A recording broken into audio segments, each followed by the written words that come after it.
Assalamualaikum warahmatullahi wabarakatuh. Alhamdulillah wassalatu wassalamu ala Rasulillah wa ala alihi wa ashabihi wa man wala ma ba'du. Kaum muslimin dan muslimat beserta grup Dirasat Islamiyah yang semoga senantiasa dirahmati Allah Subhanahu wa taala. Kita telah berbincang-bincang tentang kriteria seseorang untuk menjadi wali dalam pernikahan. Dan pada kesempatan kali ini kita berbincang-bincang tentang urutan atau skala prioritas dalam perwalian dalam pernikahan. Al-Mu'allif rahimahullah ta'ala, Al-Imam Abu Syuja' menyatakan, wa awlal wulati al-ab thumma al-jad abul ab. Katanya, wali yang paling berhak untuk menikahkan wanita adalah ayah kandungnya. Kenapa demikian? Karena dialah orang yang paling bertanggung jawab. Dan dia adalah orang yang paling dekat. Dan ayah adalah orang yang paling sayang kepada wanita tersebut.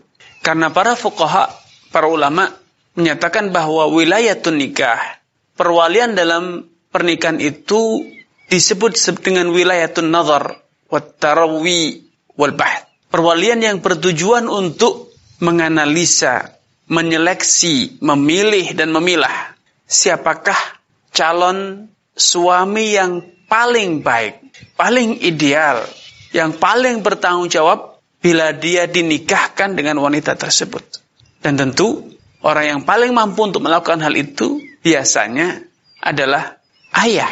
Terlebih, para ulama juga menyatakan bahwa salah satu hikmah disyariatkannya perwalian adalah karena ada tujuan proteksi.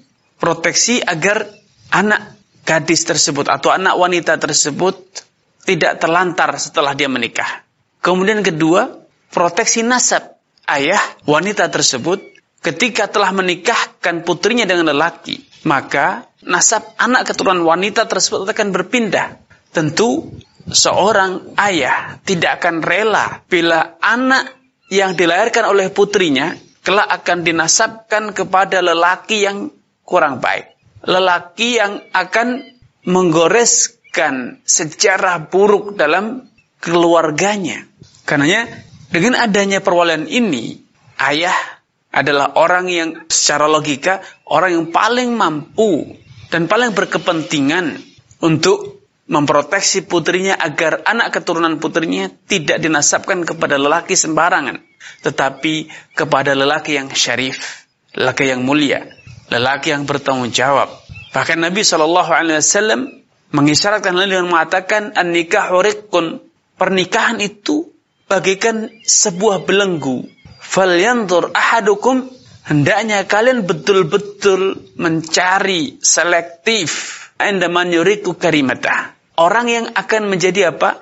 Menjadi majikan, menjadi tuan, menjadi pemimpin, menjadi panutan karimatahu, anak gadisnya atau saudarinya. Kenapa? Karena setelah menikah wanita itu nanti akan terbelenggu dalam tanda kutip dengan hak-hak suaminya, dengan aturan-aturan suaminya, dengan keinginan-keinginan suaminya.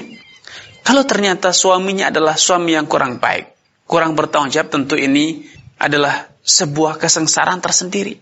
Karenanya, orang yang paling, sekali lagi, yang paling potensi dan paling berhak, paling mampu untuk memilih dan menyaksikan adalah ayah tentunya. Apalagi si putri tersebut, si wanita tersebut, nasabnya dinasabkan kepada si ayah. Sehingga tentu ayah akan merasa bahwa putrinya itu bagian dari dirinya sendiri. Itu bagian dari dirinya, sehingga dia tidak akan rela menelantarkan putrinya. Itu logika dan tradisi masyarakat menyatakan semacam itu. Kemudian para ulama juga menjelaskan bahwa konsekuensi dari adanya skala prioritas bahwa orang yang paling berhak menjadi wali itu adalah ayah, adalah ketika ada ayah, maka selain ayah tidak berhak menjadi wali. Kakak, paman, kakek, selama ayah kandung masih ada dan tidak ada penghalang untuk menikahkan, maka ketika ada orang yang lancang menikahkan, melangkahi ayah kandung, misalnya kakak menikahkan tanpa restu ayah, kakek menikahkan tanpa restu ayah kandung dari wanita tersebut, maka konsekuensinya menurut para ulama pernikahannya tidak sah. Kenapa? Selama ada ayah, yang lainnya itu tidak pernah menjadi wali, sehingga ketika dilanggar maka pernikahannya itu tidak sah. Kalau terjadi hubungan maka itu dianggap sebagai kumpul kebo, dianggap sebagai perzinahan. Ini yang bisa kami sampaikan pada kesempatan kali ini.